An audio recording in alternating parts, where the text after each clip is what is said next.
अच्छे से याद कर लीजिएगा, बिल्कुल ही आसानी वे से लिखा गया है। अलस कथा पाठ से हमें क्या शिक्षा मिलती है?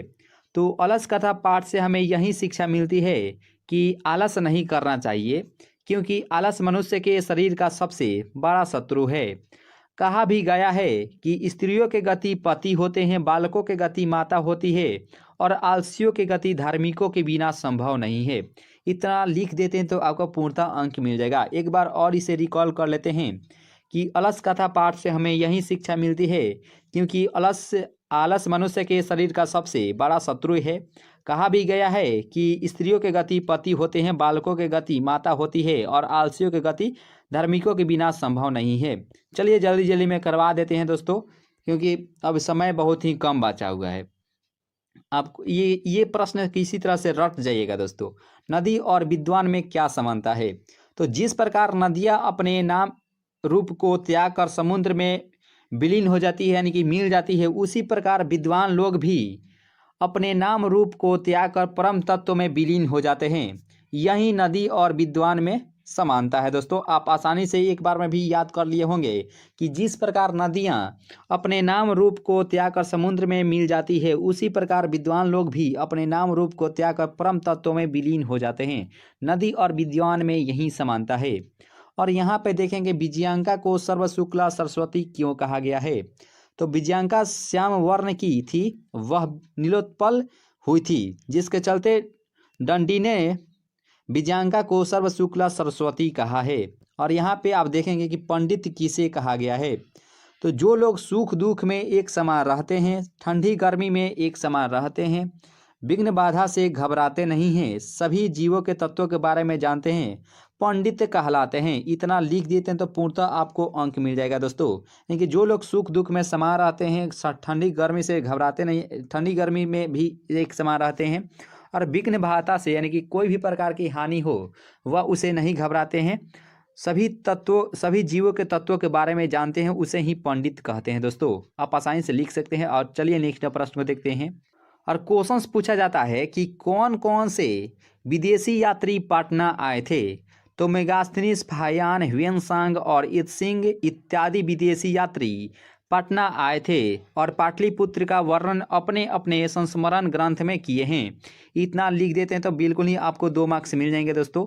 ये सभी 2 अंक के लिए पूछा जाता है, और 5 अंकों में कभी कभी ये क्वेश्चंस पूछ लिए जाते हैं। ये क्वेश्चंस 2 नंबर में ही आएंगे। कौन कौन से विदेशी यात्री पटना आए थे? तो मेगास्थनीज, फाहियान, ह्वेनसांग और इत्सिंग इत्यादि विदेशी यात्री पटना आए थे और पाटलिपुत्र का वर्णन अपने अपने संस्मरण ग्रंथ में किए हैं। और यहाँ पे देखेंगे कि धन और दवा किनके लिए उपयोगी है? काफ़ी महत्वपूर्ण प्रश्न है कि धन और दवा किनके लिए उपयोगी है। तो जिस प्रकार दवा रोगी के लिए उपयोग है, निरोगी के लिए नहीं, उसी प्रकार धन दरिद्रों के लिए उपयोगी है, धनवानों के लिए नहीं। लिख देते हैं, पूर्णतः आपको अंक मिल जाएगा। और ये क्वेश्चन से 5 नंबर में भी पूछा जाता है और 2 नंबर में भी पूछ लिया जाता है कि कर्मवीर कौन था एवं उनके जीवन से हमें क्या शिक्षा मिलती है? तो कर्मवीर भीखन टोला गांव का रहने वाला एक दलित बालक था, जिसने कठिन परिश्रम के बल पर और शिक्षा के पढ़ाने पर राज्य और केंद्र दोनों जगह प्रसिद्ध हो गया, यानी कि दोनों जगह अपना नाम रोशन कर लिया। उनके जीवन से हमें यही शिक्षा मिलती है कि किसी कठिन काम को देखकर निराश नहीं होना चाहिए। हम लोग को कोई भी कठिन कार्य होता है तो हम उसे प्रयास न कर कर थोड़ा सा ही प्रयास करते हैं और मन घबरा जाता है तो उसे छोड़ देते हैं। तो वही निराश नहीं होना चाहिए, क्योंकि उत्साह के बल पर असंभव काम को भी संभव किया जा सकता है, जैसे राम नरेश ने किया था दोस्तों।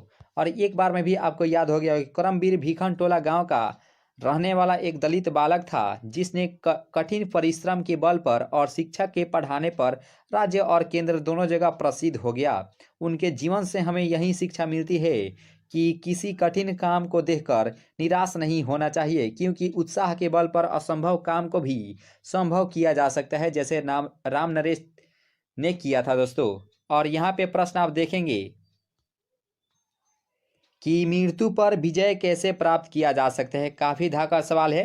तो जिस प्रकार रात्रि के बाद सूर्य को देखते हैं, उसी प्रकार विद्वान लोग ही वेद हैं, जो सत्य के बल पर मृत्यु पर विजय प्राप्त कर लेते हैं।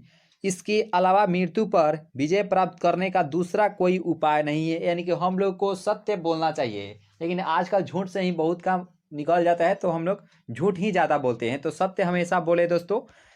जिस प्रकार रात्रि के बाद सूर्य को देखते हैं, उसी प्रकार विद्वान लोग ही वेद होते हैं। यानी कि विद्वान लोग हमेशा सत्य बोलते हैं, यानी कि वे वेद के समान हैं, जो सत्य के बल पर मृत्यु पर विजय प्राप्त कर लेते हैं। इसके अलावे मृत्यु पर विजय प्राप्त करने का दूसरा कोई उपाय नहीं है दोस्तों। और यहाँ पे प्रश्न है कि पटना में दो प्रमुख दर्शनीय स्थल कौन कौन से हैं। तो पटना में दो प्रमुख स्थलीय दर्शन निम्नलिखित हैं। पहला, गंगा नदी, गांधी सेतु संग्रहालय, जैविक उद्यान, तारामंडल, गोलघर, सचिवालय और उच्च न्यायालय। सॉरी, कौन कौन से हैं, यानी कि आप कोई भी पूछेगा, यहाँ पे इतना दिया गया है, 2 पूछे, 4 पूछे या 5 पूछे, तो आप आसानी से लिख सकते हैं कि पटना के प्रमुख स्थल निम्नलिखित है। गंगा नदी, गांधी सेतु संग्रहालय, जैविक उद्यान, तारामंडल, गोलघर, सचिवालय, उच्च न्यायालय हो जाएगा। और यहाँ पे प्रश्न आप देखेंगे कि कूटनिम्ताख्य में पटना की क्या विशेषता बताई गई है। तो इसमें दामोदर गुप्त नामक कवि बताते हैं कि इस पटना इस धरती का तिलक है, सरस्वती का कुल गृह और इंद्र का स्थान है। आप आसानी से लिख सकते हैं कि इसमें दामोदर गुप्त नामक कवि बताते हैं कि पटना इस धरती का तिलक है और सरस्वती का कुल गृह और इंद्र का भी स्थान है। और यहाँ पे देखेंगे कि अथर्ववेद की मंत्र दृष्टता ऋषिकाओं का नामोल्लेख करें। तो अथर्ववेद की मंत्र दृष्टता ऋषिकाओं का नाम निम्नलिखित है। पहला, यमी, अपाला, उर्वशी, इंद्राणी और बगाम भृंगी हो जाएगा। यमी, अपाला, उर्वशी, इंद्राणी, बगाम भृंगी हो जाएगा। आप आसानी से याद कर सकते हैं। और बृहदारण्यकोपनिषद में क्या वर्णित है।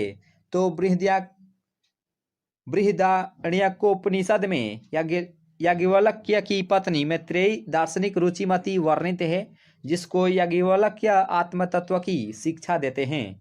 और जनक के सभा में शास्त्रों के कुशल गार्गी वाचकन्वी रहते थे। दोस्तों आप आसानी से लिख सकते हैं कि बृहदारण्यकोपनिषद में याज्ञवल्क्य की पत्नी मैत्रेयी दार्शनिक रुचिमती वर्णित है, जिसको याज्ञवल्क्य आत्मतत्व की शिक्षा देते हैं। और जनक के सभा में शास्त्रों में कुशल गार्गी वाचकन्वी रहते हैं। यह ऑब्जेक्टिव क्वेश्चन में बार बार क्वेश्चन पूछा जाता है। ऑब्जेक्टिव भी आपको क्लियर हो जाएगा दोस्तों।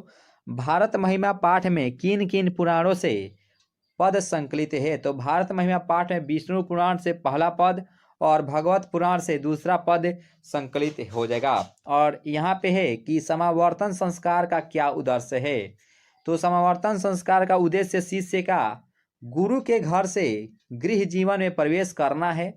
इच्छा के अंतिम समय में गुरु शिष्यों को उपदेश देकर घर भेज देते हैं। कि समावर्तन संस्कार का उद्देश्य शिष्य का गुरु के घर से गृह जीवन में प्रवेश करना है और इच्छा के अंतिम समय में गुरु शिष्यों को उपदेश देकर घर भेज देते हैं। आप आसानी से लिख सकते हैं। और यहाँ पे देखेंगे भीखन टोला गांव को देखने आए शिक्षक की क्या विशेषता थी। तो भीखन टोला गांव को देखने आए शिक्षक की निम्नलिखित विशेषताएं थी। वे नवीन दृष्टि से संपन्न थे, वे सामाजिक शिक्षक थे, वे सामरस्य से रसिक शिक्षक थे। और यहाँ पे देखेंगे कि स्वामी दयानंद ने समाज की किन कुरीतियों की दूर करने का प्रयास किया। तो स्वामी दयानंद ने समाज की निम्नलिखित कुरीतियों को दूर करने का प्रयास किया। पहला, स्त्री शिक्षा, दूसरा विधवा विवाह, तीसरा मूर्ति पूजा खंडन, छुआछूत का और बाल विवाह। दोस्तों इतना लिख देते हैं तो पूर्णतः आपको अंक मिल जाएगा। और यहाँ पे है कि राम ने सीता को किन किन संबोधनों से संबोधित किया है। अगर इस सेशन को 1 से 2-3 बार देख लेते हैं तो यहाँ से क्वेश्चन 100% लड़ने वाले हैं दोस्तों। A to Z क्वेश्चन यहीं से लड़ रहने वाले। तो आप सीधा से और 5-6 क्वेश्चन से उसे आप पे देख लीजिएगा दोस्तों। तो राम ने सीता को निम्नलिखित संबोधनों से संबोधित किया है। पहला कि हे सीते, हे प्रिय, हे विशालाक्षी, हे शोभने। ये 4 शब्दों से संबोधन किए हैं। इतना लिख देते हैं पूर्णतः अंक मिल जाएगा। अशांति का प्रमुख कारण क्या है। तो अशांति का प्रमुख कारण निम्न होता है। पहला, द्वेषः, असहिष्णुता हो जाएगा, 2 हो जाएगा। और यहाँ पे देखेंगे कि व्याघ्रपथिक कथा पाठ से क्या शिक्षा मिलती है। तो व्याघ्रपथिक पाठ से हमें यही शिक्षा मिलती है कि हमें लोभ नहीं करना चाहिए, क्योंकि लोभ का दुष्परिणाम मिलता है।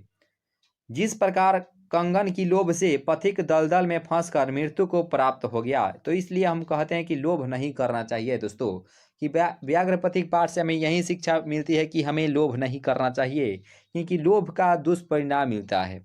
जिस प्रकार कंगन की लोभ से पथिक दलदल में फंसकर मृत्यु को प्राप्त हो गया था।